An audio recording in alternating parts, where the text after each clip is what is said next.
अंकित किया, मान मर्यादा मिट्टी में छड़ में मिलाकर, रोती वसुधा बिलखती शर्मसार हो, दुर्दशा देख भूतल पर सोचे दिवाकर, टूट पड़ा जो कहर आज हैवान बनकर, क्या मिला पापियों को कहर ऐसा ढाकर, गंगा सागर सिसकती है कलम की स्याही, पीड़ित रोते बिलखते है आंसू बहाकर।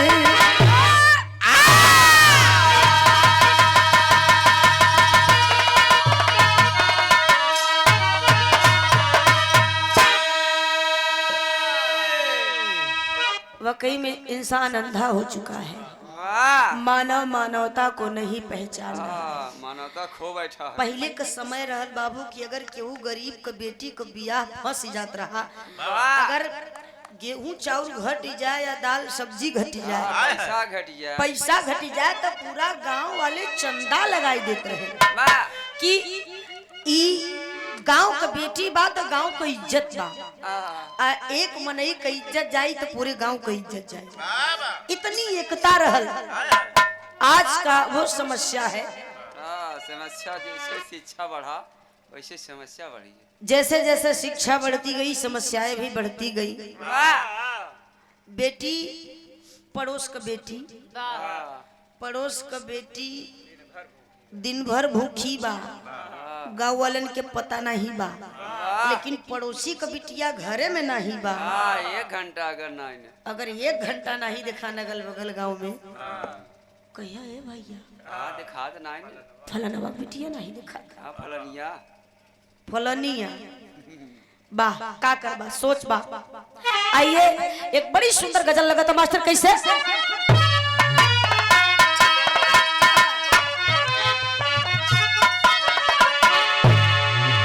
कहना है, सारे शिकवे गिले भूला के कहो,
भाव पर गौर करेंगे। कभी इसने कुछ इशारा किया हम सब के लिए, क्या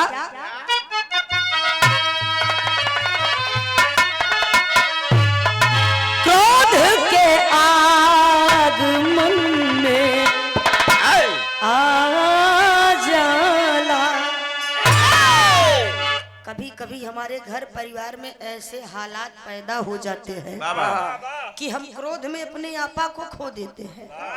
क्रोध में या तो हम जान ले लेते हैं या तो जान दे देते हैं। क्रोध ऐसी अग्नि है कि सदैव अपने आप को तबाह करती है, और जिसने क्रोध को समेटना सीख लिया वो हर लड़ाई को पार कर सकता है, हर तैयारी के लिए काबिल हो सकता है। तूफान के बाद क्रोध के बाद पता चलता है नुकसान क्या हुआ है मेरा। बारे भैया बहुत सही कहा, क्रोध और तूफान बीत जाने के बाद पता चला था। कौन कौन मरही उठी उड़ी उड़ी। आओ भैया कैसे? क्रोध के आगमन आ जाला,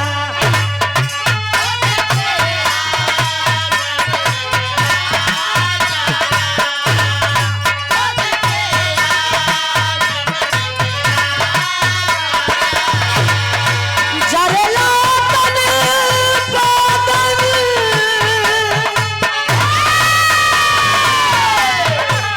जरेला तन बदन जरा जाला, जरेला तन बदन जरा जाला, क्रोध के आगमन आ जाला,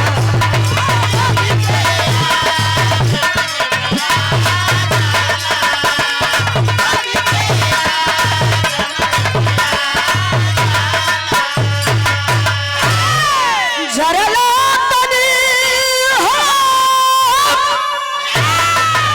बदन जरा जला, क्रोध के आगमन में आ जाला। कहानी का शुरुआत बा नजम का लाइन बा। आवा भैया लहा के लहाई क्या हुआ?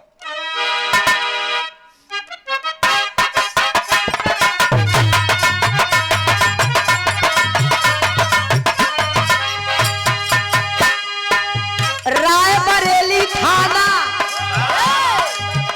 विराम के याद नहीं है, लिखवैले हैं।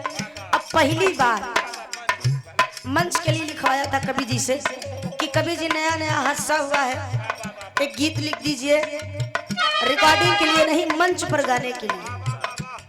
और पहली बार मंच पर गावत है, पसंद आई आप लोगन के, जवन त्रुटि हुई आप लोग क्षमा करिए, दिल दिमाग से सुनिए।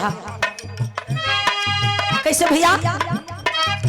रायबरेली थाना जगतपुर नाम वहाँ, रायबरेली थाना जगतपुर नाम वहाँ, राम गोपाल रहते सुदापुर गाँव जहाँ।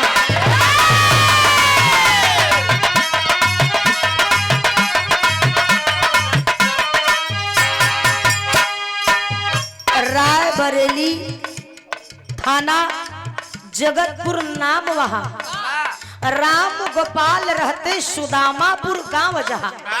रायबरेली थाना रायबरेली के रहने वाले, सुदामापुर गांव के रहने वाले परिवार की मुखिया जिनका नाम राम गोपाल बताया गया। राम गोपाल बड़ी गरीब आदमी हुआ, बड़ा गरीबी में परिवार जीवन जियत बा। राम गोपाल का परिवार बड़ी गरीबी में जी रहा है, किसी तरह से जीवन को चला रहा है, लेकिन गरीबी को झेलते हुए आधी रोटी नमक खाते हुए भी अपने लाल अपने जिगर के टुकड़े को पढ़ा रहे हैं। कैसे?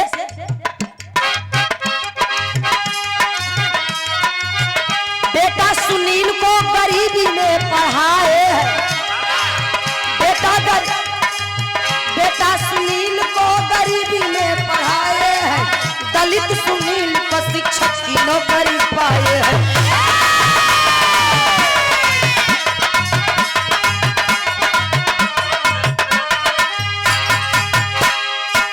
मार्च 21 को टीचर की नौकरी पा गई ले।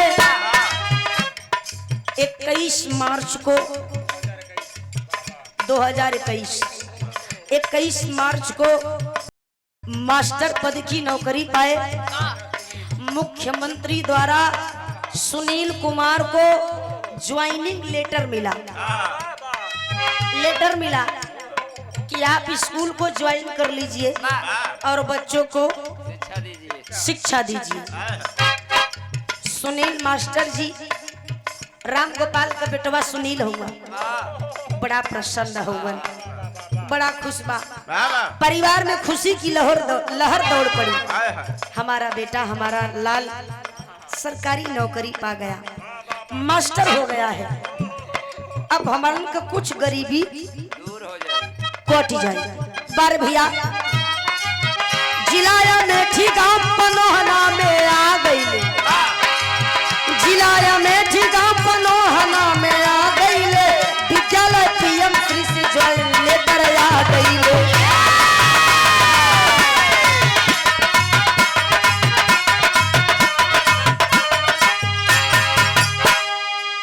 भैया सुनील तो बड़ा प्रसन्न हुआ, राम गोपाल प्रसन्न हुआ, पूरा खानदान खुश बा।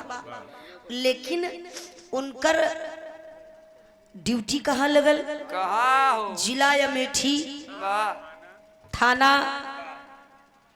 ए भैया बतावल गया जिला अमेठी ग्राम सभा पनोहना में, जौने गांव के स्कूल में, प्राइमरी स्कूल में वो ड्यूटी कैलन, वो ग्राम सभा का नाम पनोहना रहल।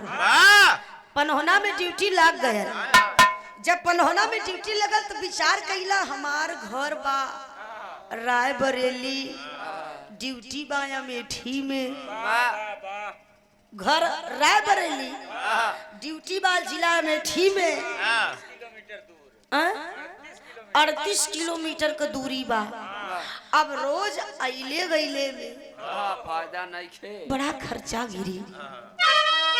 तो काहे ना हम एगो काम करी कि वही अमेठी में पनहोना के इर्द गिर्द अगल बगल जाके कोनो किराए पर मकान ले ले।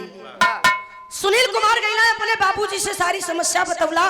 पिताजी रोज आवे जाए में बड़ी खर्चा गिरी, अगर आपका आदेश हो तो हम जाके वही अगल बगल किराए का मकान ले ले, वही में रह के पढ़ाई। पिताजी कहना ठीक बा बेटवा, जैसन तोहार इच्छा, अब परिवार के तोहाई के संभारे के बा। वाह, कहला ठीक बा। कैलन का मास्टर गीत लगाता,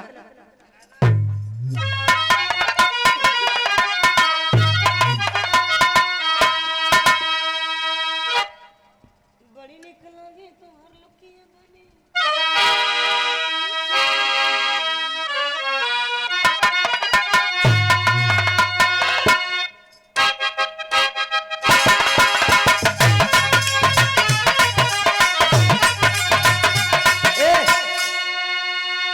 कोनो दुल्हन कहत बा अपने पिया से, हाँ आइए बला मरवा कैली ही नाश्ता,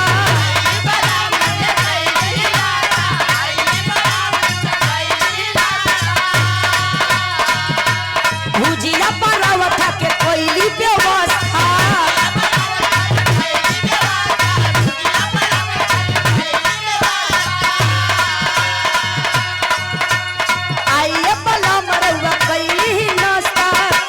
भुजिया परावठा के कोयली व्यवस्था, बड़ी सुगर लागे तोहर लुकिया धनी, लुकिया धनी। पहिरी जब मारेलू मुसुकिया धनी, सड़िया पुलुकिया धनी।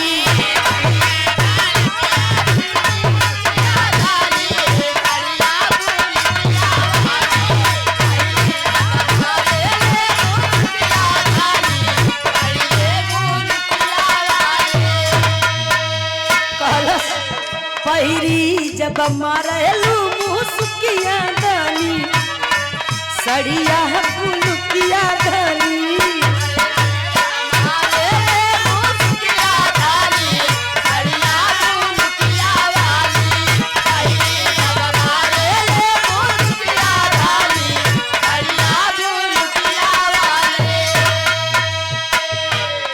सुनील कुमार का पत्नी, सुनील कुमार मास्टर का मेहरारू जब सुनली कि हमार सैया अमेठी में मकान लेवे के कहत है,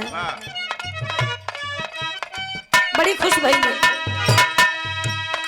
सुनील अपने पति का, उनकर पत्नी अपने पति का हाथ पकड़ के कहत है, सैया जवन आपका निर्णय बा वो ठीक बा, लेकिन एक काम कर, तू अमेठी में रहब, अब हम तोहार मेहरारू घरे अकेले ही रहा, मन ना लगे। जैसे आप जाबा रहे हुआ वैसे हमारा बात मान लेता का। सुनिए बला मरुआ बात हमर मानी,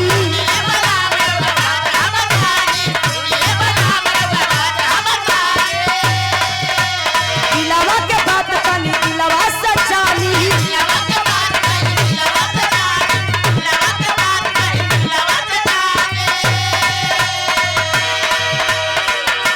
साथे चलब सथवा निभाई राजा जी, निभाई राजा जी। सुनील के मेहरारू कहलिन साथे चलब सथवा निभाई राजा जी, निभाई राजा जी। कली की देखा आप अकेले अमेठी में रहबा, ड्यूटी करबा कि खाना बनौबा। अगर हम ओहू के लिए आई चलता सैया जी तो कम से कम जब पढ़ाई उढ़ाई के ऊपर तो 2 रोटी गरमई गरम बना बनान पऊबा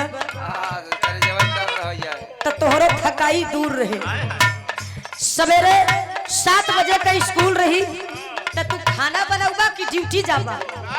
हम रात तो बढ़िया से घी चपोरो रोटी खियाऊ, मोटाबो करबा और ड्यूटी करबा। उ कहलिन का साथे रहब सतवा निभाई राजा जी, हो निभाई राजा जी। साथे रहब सतवा निभाई राजा जी, निभाई राजा जी। साथे रहब सतवा निभाई राजा जी, निभाई राजा जी। दूसरी लाइन में कहलिन बिटियन के ओही जे पढ़ाई बयौरी खनवो बनाई राजा जी। बिटियन के ओही जे पढ़ाई बयौरी खनवो बनाई राजा जी।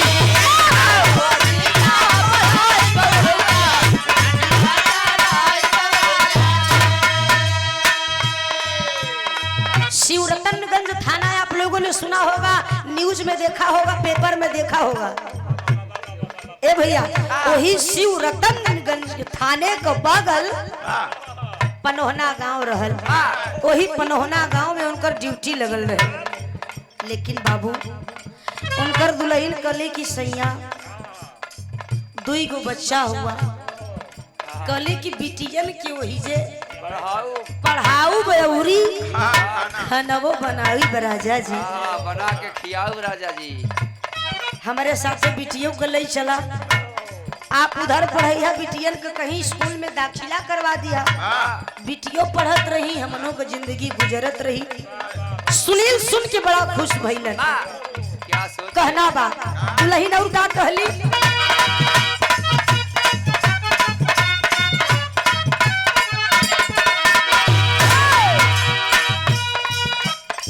कसबा में रूम लेब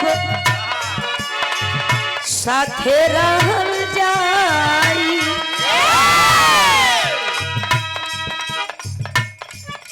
आय हाय हाय। बाबू हमारी आपकी जब तक जिंदगी है लड़ाई झगड़ा गारी गरौज में मत बितावा। इस जिंदगी में कल क्या हो जाए कल क्या घट जाए न मुझे पता है ना आपको पता है। अब वही भी रहा गावत है, अब वही पट सिगिरी मर जाई तो आप लोग ये कहा हाय हाय हाय हाय। अब वही बेचारी गला फाड़ फाड़ के चिल्लात रहे, तुरंत ही अटैक आई रे, मर गई। तब जब तक जीवन बा हंसी खुशी से बिताना चाहे। साथे रहब सथवा निभाई राजा जी, निभाई राजा जी। बिटियन के ओही जे पढ़ाई बयौरी खनवो बनाई राजा जी।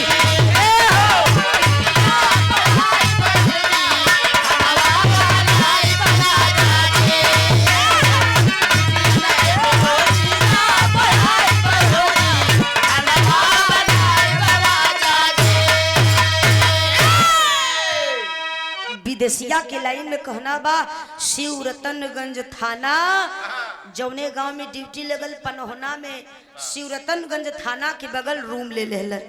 रूम लेकर के पति पत्नी अब 2 लड़कन के साथे रहे लगलन। लेकिन बाबूजी खुशी में जो जीवन बीत रहा है, नवरात्रि का समय रहे, नवो दिना जवन की आदि शक्ति देवी भवानी का आगमन रहा था और पति पत्नी दोनों भूखे थे, भूखे थे बेचारे, व्रत रखे थे और श्रद्धा से पूजा पाठ कर रहे थे। तो कहना पड़ा विदेशिया में,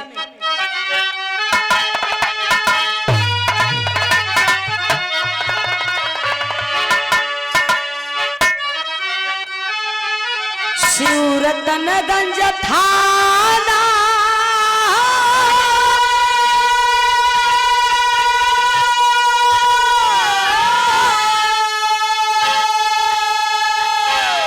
ए बाबू भवानी चौक गौआ हो।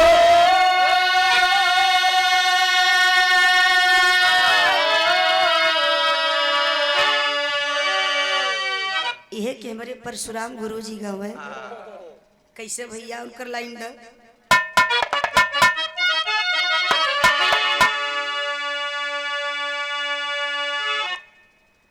शिवरतनगंज थाना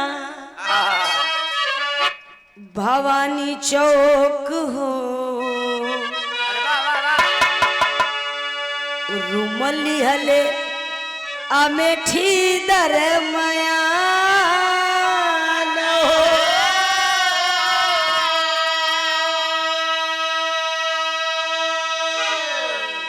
राय बरेली के चंदन वर्मा मान बढ़ा रहले, करे छेड़ खानी सुजा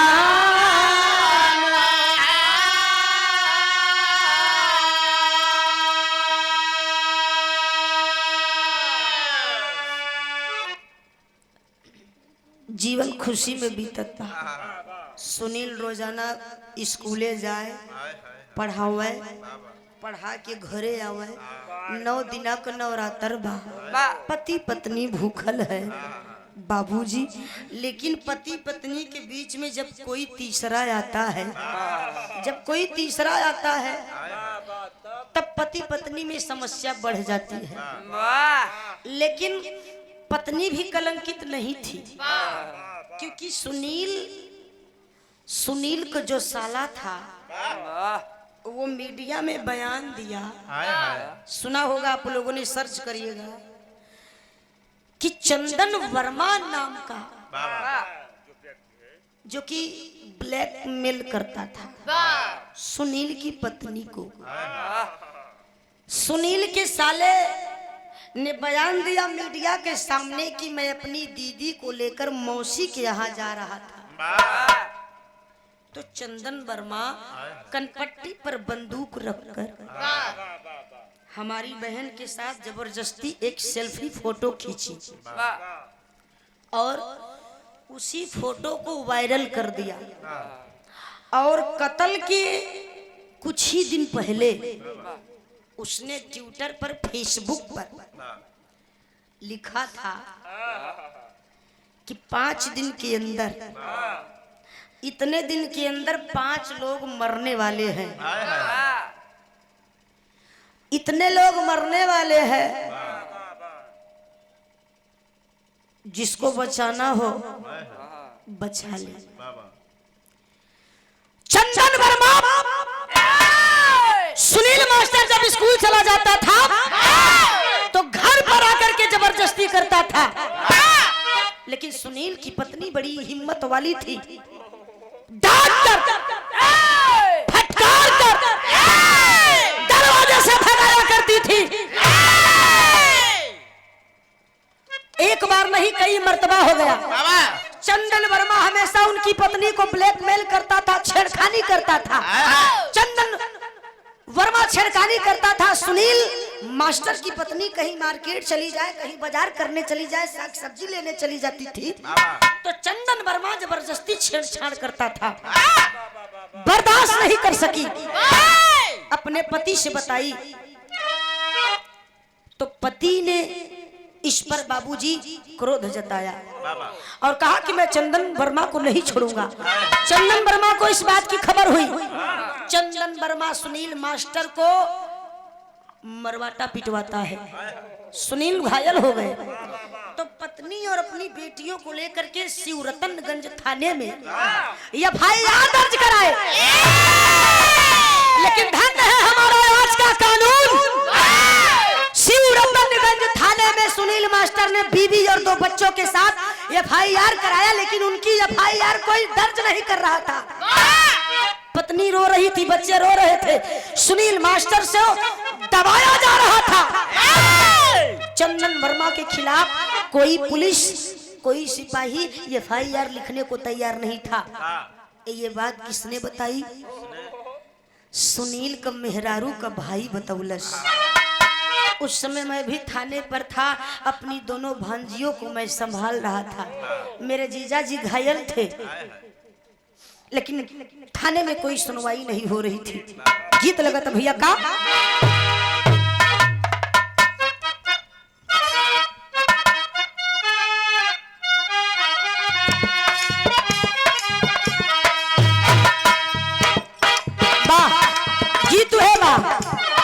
छोड़ी गवना हरी में हरिया, बोला दुल्हन कहलस छोड़ी गवना हरी में हरिया, छोड़ी गवना हरी में हरिया, पिया भाई ने पुलारी के हो, छोड़ी गवना हरी में हरिया, छोड़ी गवना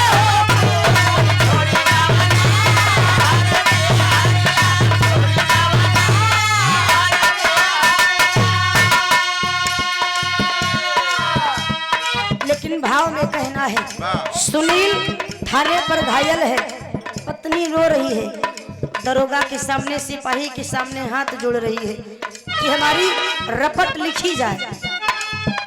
और उसी थाने में चंदन वर्मा भी गया है, लेकिन उसे कोई पकड़ने वाला नहीं है। वो थाने पर भी उनकी पत्नी से कह रहा है क्या? जब से पुनाम गइलू हो बहरवा,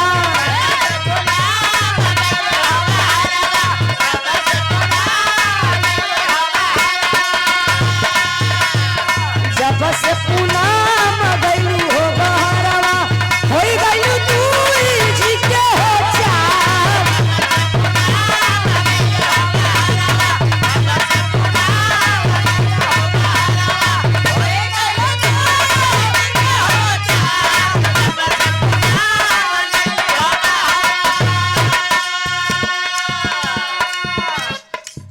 हमेशा छेड़ता था केवल एक फोटो की वजह से, जो फोटो कनपट्टी पर बंदूक सटाकर खींचा था।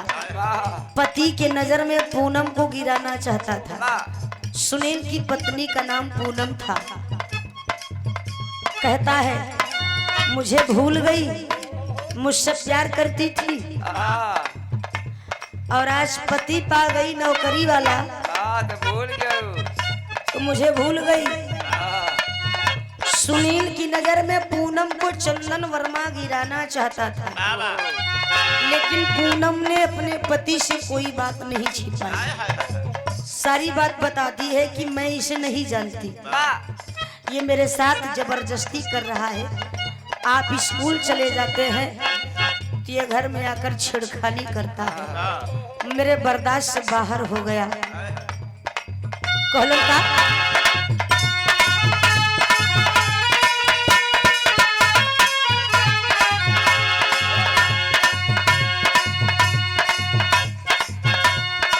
आइले सुनील अपने हो घरवा, आइले सुनील अपने हो ही गइलू दूरी जी के हो चार।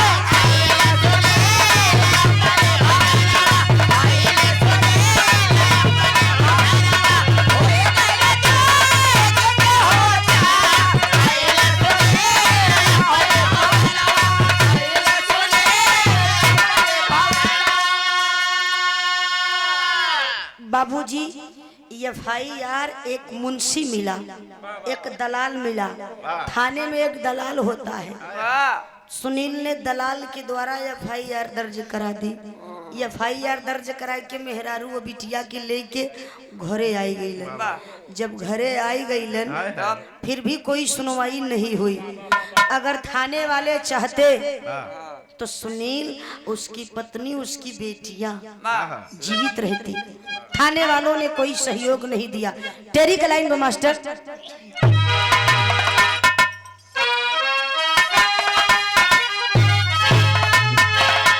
मानवता तार तार हो गई, अरे मानवता तार तार,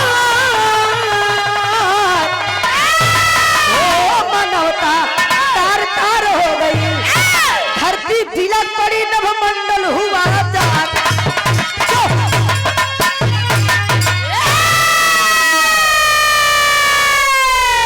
धरती बिलक पड़ी, नभमंडल हुआ लाचार, मानवता तार तार हो गई।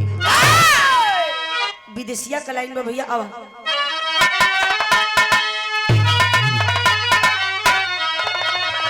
ततीनया अक्टूबर सन 24वां लदिनावा हो।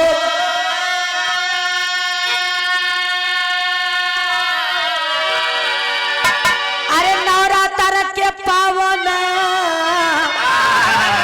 महीनवा ये बाबूजी।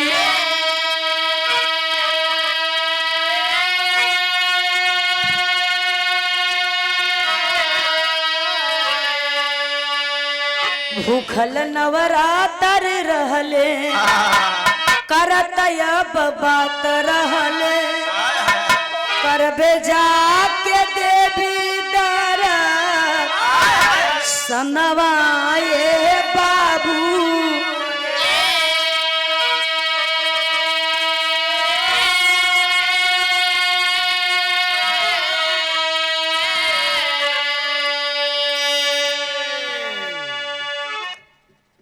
पता है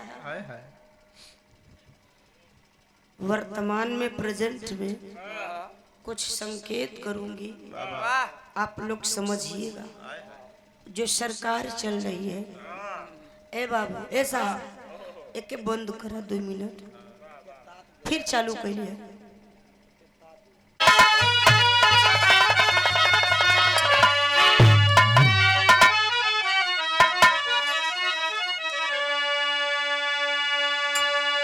हम लोग लौटे थे सिटी इलाहाबाद से। ये कहाँ पड़ा था भाई? तो हाँ नहीं पता है, मतलब सिटी मेन मार्केट गए थे। वहाँ से जब लौटे तो एक हमारे गुरुजी के मित्र हैं, वो लाइन मैन है, उन्हों का नाम आई गया अन्य में। वो उसको क्या कहते हैं? अन्य क्रिकेटर है, मतलब अगर ये ना मिली तब हो जाएगी। और कल अखिलेश भैया का आगमन हुआ था सहसों में, इलाहाबाद सहसों में। तो वहाँ पर मीटिंग था, तो वहाँ से हम लोग गा बजा करके लौटे थे। तो रास्ते में बेचारू मिलन, कहा बहनिया बड़ा बुरा फंसे। 70 जने का नाम अज्ञात में गब, वही में हमहू रहे। जना ड्यूटी पे गए रहे तो फिंगर लगाई दे रहे, कहा फिंगर लगाए रहे, और कैमरा बा फोटो जना खिंचान बा, नहीं तो सरसेटे तरह बताने लगे। तो हम बहुत दम कहा भैया का करबा, बच बचाई के चला बाबू। फिंगर बराबर लगाए, फिंगर लगाए बराबर। मास्टर अब इसे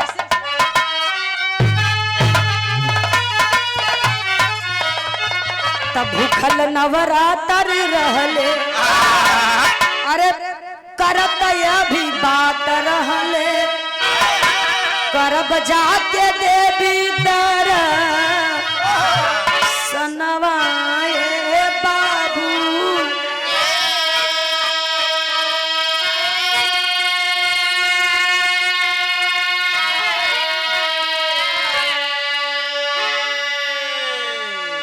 तीन अक्टूबर सुनील तैयार हुए स्कूल जाने के लिए। मेहरारू कहलिन की सैया जल्दी आई जा, तू भूखल है, हम भूखल है। तैयारी कर लिहल जाई, चलल जाई माई भगवती माई नव दुर्गा का दर्शन कइल जाई। कल ठीक बा, चिंता मत कर, हम समय से आ जाए। पढ़ा उढ़ा के समय से अपने घरे अइलन और तैयारी कैलन। पूनम यादव, पूनम देव, सॉरी पूनम वर्मा बढ़िया का साड़ी पहिर ली, सरोह श्रृंगार करत है। सरोह श्रृंगार कोई के अपने बिटियन के तैयार करावत है। सुनील मास्टर साहब नहा धो के दर्शन करे का तैयारी कर दिलन। पूरी तैयारी बा, खुश परिवार बा कि माई का दर्शन कई के आऊ। ओकरे बाद कुछ भोजन पानी पूजा पाठ के बाद ले आई, यह विचार करत हुआ। लेकिन बाबूजी सोचा कभी नहीं होता है। पति पत्नी ये सोचत हुआ भैल का मास्टर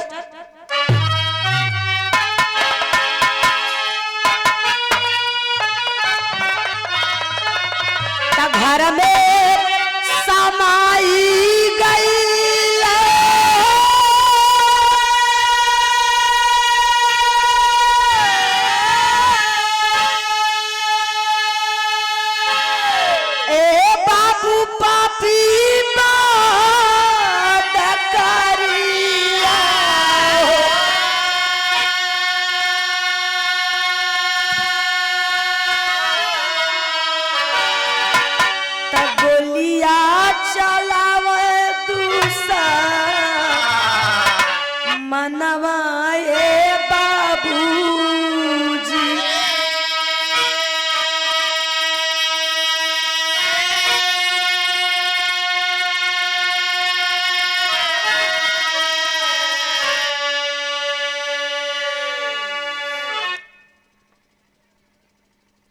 बेटी भी तैयार कर दिए। सुनील मास्टर पूनम से कला अब देरी होत बा, चला दर्शन कैला हो जाए। जैसे ही मास्टर सुनील दरवाजा खोलते हैं बाबू, उसी समय चंदन वर्मा अपने साथियों के साथ फायरिंग शुरू कर देता है। फायरिंग शुरू कर दिया, तड़ातड़ गोली सुनील मास्टर के सीने में डाल दिया। मास्टर चिल्ला करके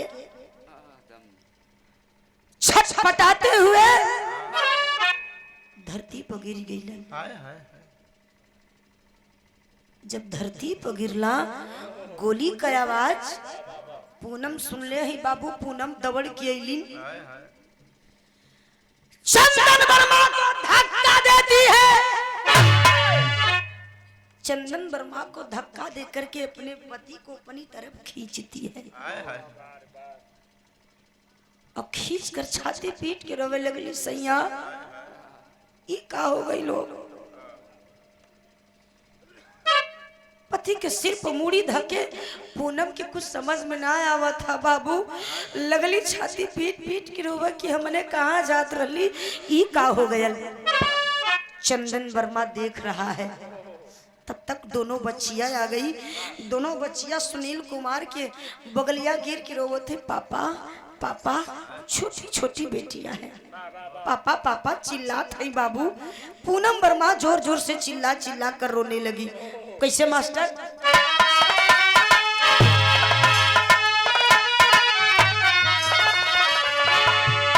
सुनील जब गिरी गईले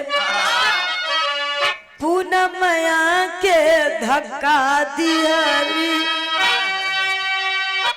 तड़पेला तब दोनों के परनवा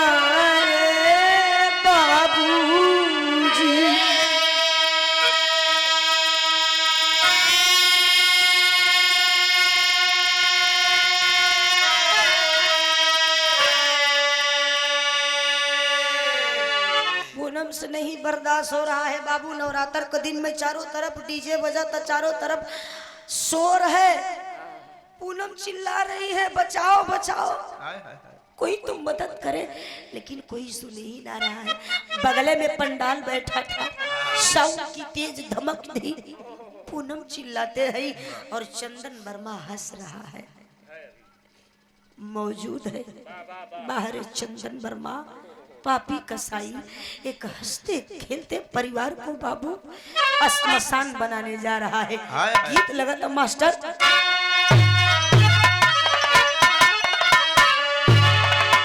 पता रही राम जी के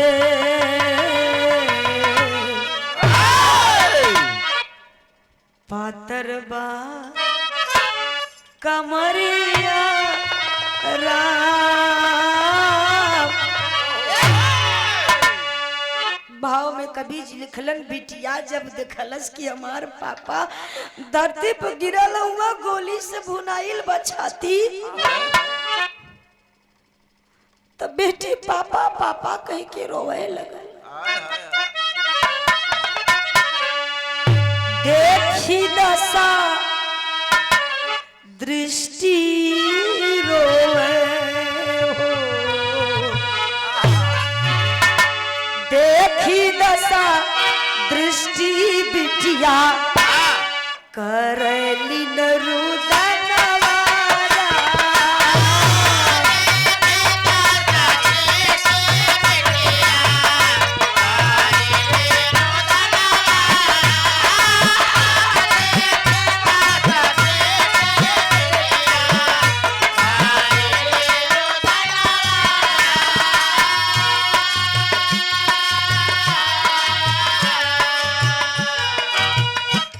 देखी दासा दृष्टि बिटिया अरे करली रुदनवारा।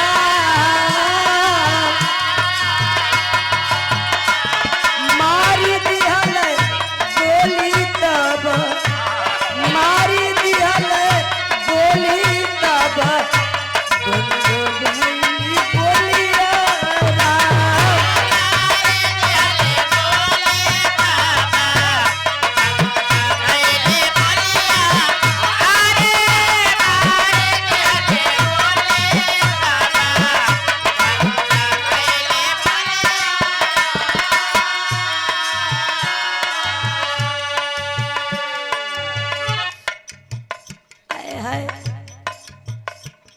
सुनील मास्टर की छाती गोली से छलनी है। पूनम से कुछ कह भी ना पैलन, दम तोड़ दिए बाबू, सुनील मर गए। पापी चंदन वर्मा हंसता हुआ फौरन बंदूक घुमा दिया, कहा पूनम की ओर। जब पूनम की ओर घुमाया तो जवन बिटियावा दृष्टि बा दौड़ कर आई है, छोट बेटी बा दौड़ कर आई है बाबू, माई के छाती से लग गई। और जब माई के छाती से लगल बा तो पापी एक बच्ची नन्ही मुन्नी बच्ची पर भी रहम नहीं किया। बाबूजी करता है क्या,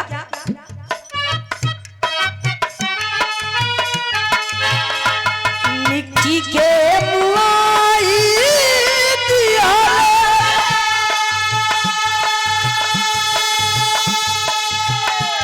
अरे मार दिया गोलिया,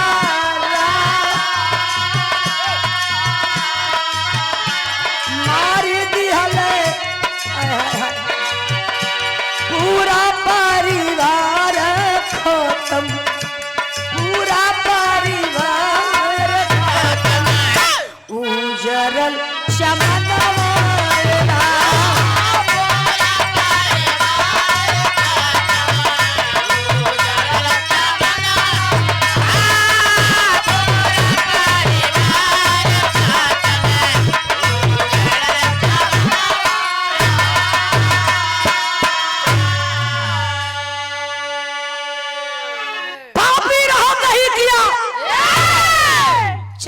वर्मा तड़ातड़ गोली चला दिया बाबू। छोटकी बिटिया की गोली लगल,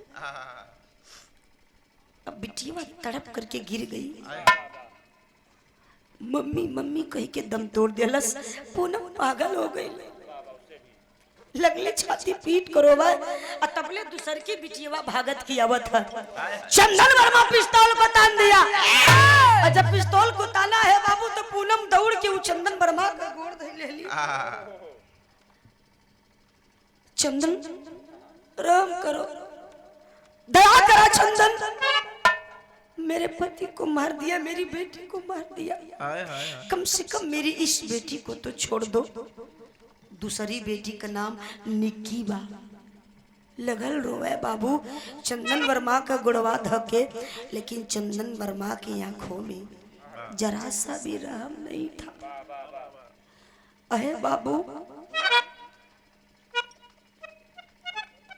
गोली चला देता है। निक्की तो दृष्टि से भी छोट पा, निक्की की गोली लगल, निक्की गिर गई बाबू, गिर गई निक्की। पति दो बेटियां मर गई। पूनम छाती पीट कर वही धरती पे लौट के लगली रोवे। हे धरती मैया, हे देवी मैया, 9 दिन का भूखल है, वही का परिणाम देखू। पति भी मरा गई, दोनों हमार लाडली बिटिया भी मरा गई। हम चिल्लात है, कोई बचाने वाला भी ना बा। भैल का मास्टर आल्हा का लाइन बा।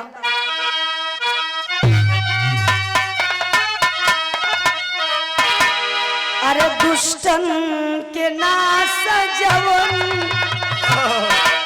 दुष्टन के नाश जवन, देवी मैया कैली बाबू।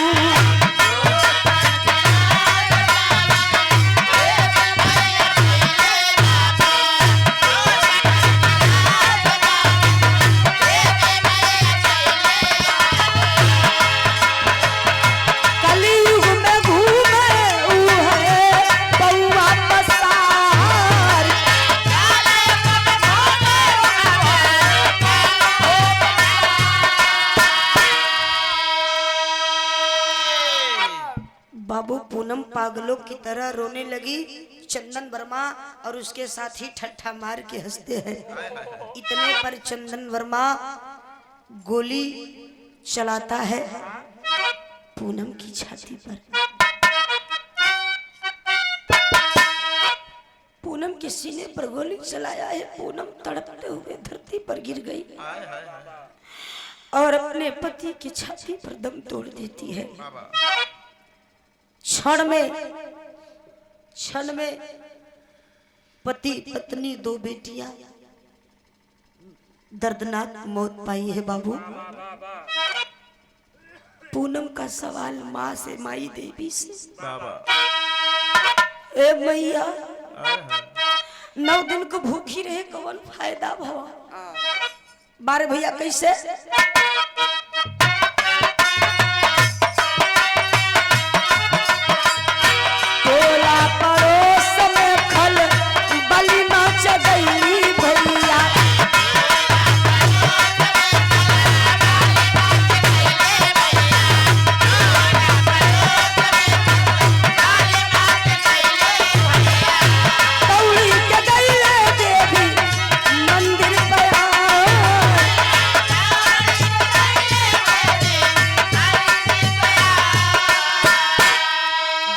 मंदिर में रहे पूजा के समैया भैया।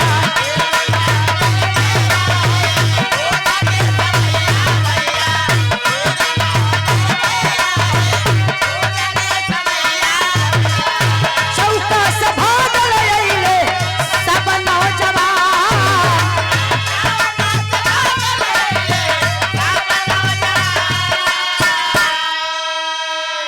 ड्यूटी पर पुलिस रहली, दौड़ी चाली अइली भैया।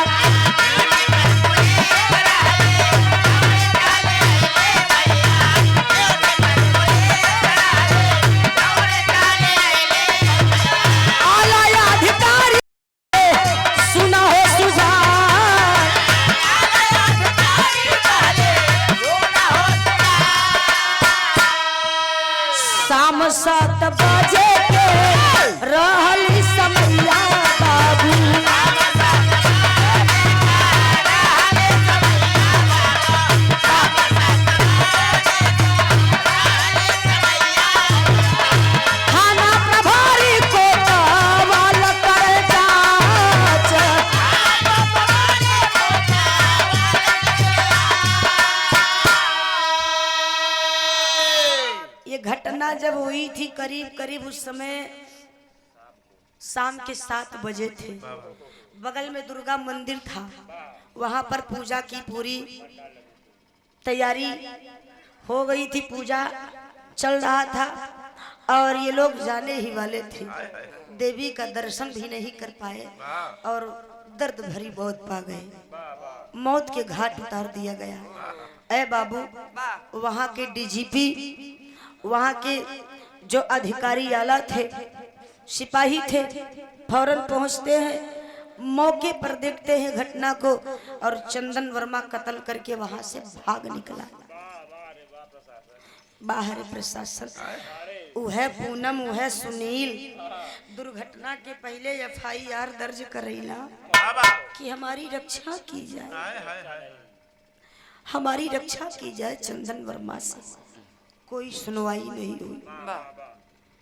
अगर ठोस कदम पहले ही उठा लिया जाता तो शायद आज वो दो जो मासूम बेटियां मारी गई, पूनम मारी गई, सुनील मास्टर अध्यापक मारे गए, तो शायद आज जीवित रहते।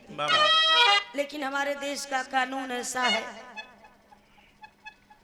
दुबई का नियम है, दुबई में यदि किसी लड़की का बलात्कार हो जाता है तो वहां पर वहां का जज फौरन सजाए मौत की सजा सुनाता है। 7 लड़कों ने, दुबई की बात बता रही हूँ, 7 लड़कों ने एक लड़की का बलात्कार किया था, तो दुबई के जो जज साहब थे उन्होंने सरेआम 7 का सर धड़ से अलग करवा दिया। और यहाँ वो नियम है, पहले FIR कराओ, तुम आओ, हम FIR लिखेंगे ही नहीं, तुम आते जाते रहो। संविधान में थोड़ी नहीं लिखा हुआ, संविधान में ये नहीं लिखा है, हमारे सिपाही कर रहे हैं, जो हमारी प्रशासन है। गरीबन के तो बड़ी दिक्कत, बड़ी प्रॉब्लम हो जाता है। और बाबूजी, न जाने हमारे यहाँ का कानून कब बदलेगा, कब उद्धार होगा। कहना हका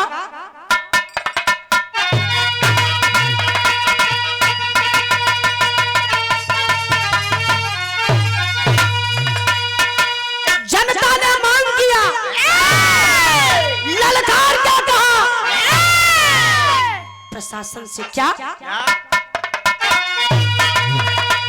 अपराधी शाम के बेला में और अपराध करी है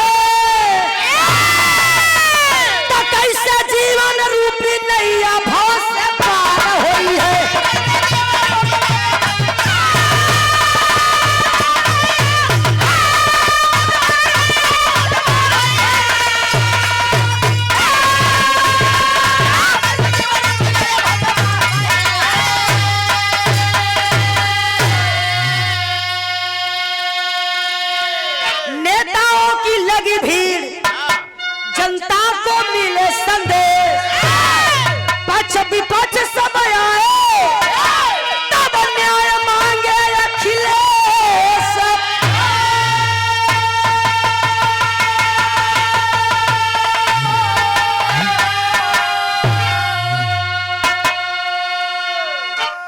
वाले में ही देख लीजिए, मंगेश अपने पिता के साथ चला गया था ट्रक ड्राइवरी करने और न जाने बेचारा कहां से चला आया। बाप रोक रहा था कि बेटवा मत जा, लेकिन चला गया कि मेरी माँ, मेरी बहन अकेली है तो मैं भी घर चला जाऊं, और चला आया। बेकसूर होते हुए बेमौत मारा गया। उसे 2 बजे रात प्रशासन ने उठा लिया और एनकाउंटर का नियम चेंज हो गया। बतावा ए भैया, मंगेश की बहन ने बयान दिया कि मेरा भैया बाहर सोया था, हम हमारी माँ अपनी झोपड़ी में सो रहे थे, प्रशासन आई हमारे भैया को उठा ले गई। लेकिन हमने पूछा हमारे भैया को कहाँ ले जा रहे हो? प्रशासन ने कहा पूछताछ के लिए ले जा रहे हैं, तुम्हारे भैया को पहुंचा देंगे। माई या बहन तो जोहत है कि भैया हमारे भाई आए ना आए, माँ बहन सोई नहीं, पूरा गांव जगा हुआ है। लेकिन सुबह में बाबू बेटा माई के बेटवा के बहिनी के भाई के आई भी तो लाश आई, छाती पीट कर वो माता पिता रो पड़े। बाहरे हमारे यहाँ का प्रशासन ऐसा है बाबू। हाँ, प्रशासन भी किसी के अधीन है। प्रशासन भी किसी के अधीन है। जब ऊपर वाला कुछ करे तब नीचे वाला करे। अब ऊपर वाला शासन ही नहीं लेता। हाँ बाबू, कुछ कहता ही नहीं, लड़का टहरबे के रही फालतू। सही कहे बारे वीर, दादा के कौनो गम नहीं बा। पोता चाहे जब आवारागर्दी करबे करे, लेकिन हाँ अगर दादा मजबूत हुआ तो पोता के मरिया ना। देखते तो करे एक नंबर लग जाए। सही बात बा। तो कहना है मास्टर क्या भैया अखिलेश यादव जी ने पूरी एशिया में ऐसा कोई नेता नहीं होगा अखिलेश जी के जैसा। और उनके पिता स्वर्गीय बाबू मुलायम सिंह यादव जी नेताजी गरीबों के मसीहा द्वारिकाधीश कहे जाते थे। द्वारिकाधीश गरीबों के मसीहा माननीय नेताजी आज भी फौजी जवान उन्हें याद करते हैं, क्योंकि फौजियों की बॉडी सुरक्षित अगर आज घर तक आवत बा ते बाबू माननीय नेता मुलायम सिंह को देन बा।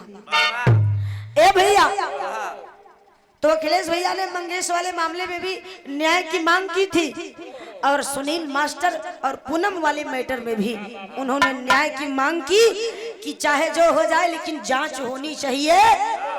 ऐसा क्यों हुआ? लेकिन सब भुला अब तो हमारे इलाहाबाद में जांच होता, पीएससी आप दौड़त भैया पांडे जी वाले में कैसे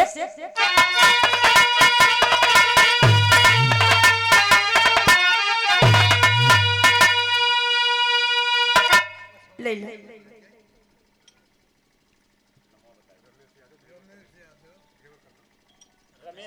बाबू रमेश यादव जी 51 रुपया पुरस्कार, पहले की प्रणाम, बहुत बहुत सम्मान बा।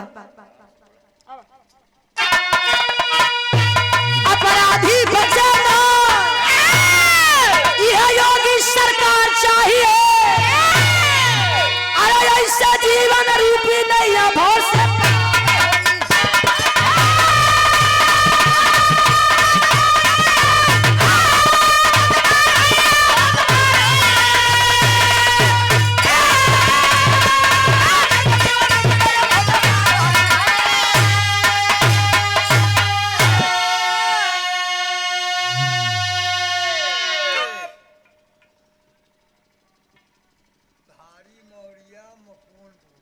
धारी मौर्या बाबू मुकुंदपुर से 51 रुपया पुरस्कार, बहुत बहुत पहले की प्रणाम बा।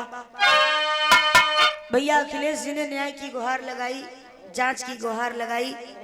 अब राम जाने आखिरी लाइन में कहना बा। जज खाल गुरु जद्दू लाल हबीबुल्लाह की फुलवारी, कथन करे कभी गंगा सागर सुभाष की तैयारी।